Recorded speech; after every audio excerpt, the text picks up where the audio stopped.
The year is 1760, you are in the golden fields of Lancaster, Pennsylvania. As a farmer, you take great pride in the richness of your land. This year's harvest has been more bountiful than ever before. You have built a new, sturdy barn, a true symbol of your success. By all appearances, you are one of the wealthiest men in the colonies. Yet, you have a problem, a serious, even existential one. You want to go to the blacksmith to buy a new iron plow. But you don't have a single penny in your pocket. This doesn't mean you are broke, it simply means you have no cash. You possess neither a gold coin nor a silver piece. Strangely enough, the blacksmith has no money either. It is the same for the merchant from whom he buys his iron. This was the fundamental economic paradox of the colonies. Land, timber, crops, and labor were all abundant, everything except money. While the colonies were swimming in wealth, they were deprived of a medium of exchange. The model of the British Empire was designed to drain all cash into the vaults of London. Precious metals, known as specie, were rapidly flowing away from the colonies. By law, the colonies were strictly forbidden from establishing their own mints. Even the limited gold earned from trade with the West Indies did not stay long. This gold was immediately sent back to buy finished British goods. The colonies were constantly struggling with a trade deficit. Money was perpetually flowing to coffers across the ocean. So, how does one build a civilization without money? The Americans found a radical and dangerous solution. They decided to print their own money. They called it colonial script or bills of credit. This is the most important history lesson you were never taught in school. This isn't just a story of old paper, it is the fuse of a revolution. If you think the real story is different from what's in the textbooks, you are in the right place. Now, let us return to our farmer. The farmer goes to a land bank operated by the Colonial Assembly. He offers his own land as collateral. In return, he receives a stack of freshly printed paper banknotes. These papers are, in effect, a mortgage.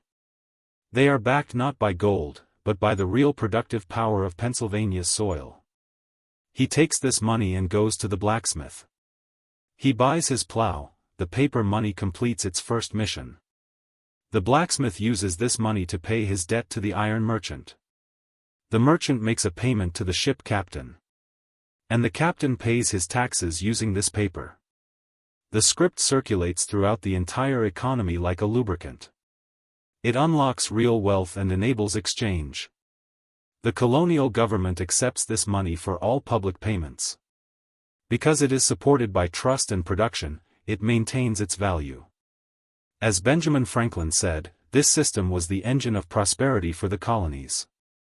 However, there were those who loathed this system, the British creditors. London merchants demanded to be paid in gold. They viewed paper money as a scam and a cheat. They branded colonial assemblies as rogue institutions defrauding them. They did not care if the wheels of the economy were turning. All they cared about were their own profit margins. For years, they pressured Parliament to abolish this funny money. For a long time, Britain ignored these requests.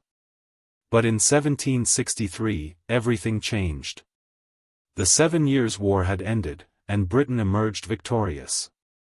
It ruled the world but was completely and catastrophically broke. It sat on a massive war debt of £130 million. They turned their eyes toward the prosperous American colonies. The era of salutary neglect was over, the era of economic warfare was beginning. Their first target was not a tax, but the money itself. In 1764, Parliament enacted the Currency Act. This was the first and most devastating shot of the new economic war. The ban was simple, but its effect was insidious. It was now forbidden for colonial paper money to be declared legal tender. This was a dagger plunged into the economic heart of the colonies. The days of the government recognizing that money for debts were over. Overnight, the script turned into a mere private IOU. Think of our farmer again. He still owed his mortgage to the land bank. British suppliers were now demanding only gold. They wanted the one thing the farmer did not have. This law was a massive gift to British creditors. The system Franklin praised was shattered by a stroke of a pen. The economic consequences were immediate and catastrophic. A massive deflationary spiral began. As trust vanished, the scrip disappeared from circulation. The lubricant of the economy had been drained away. The farmer could not buy a plow, the blacksmith could not find iron. A deep and agonizing depression settled over the colonies.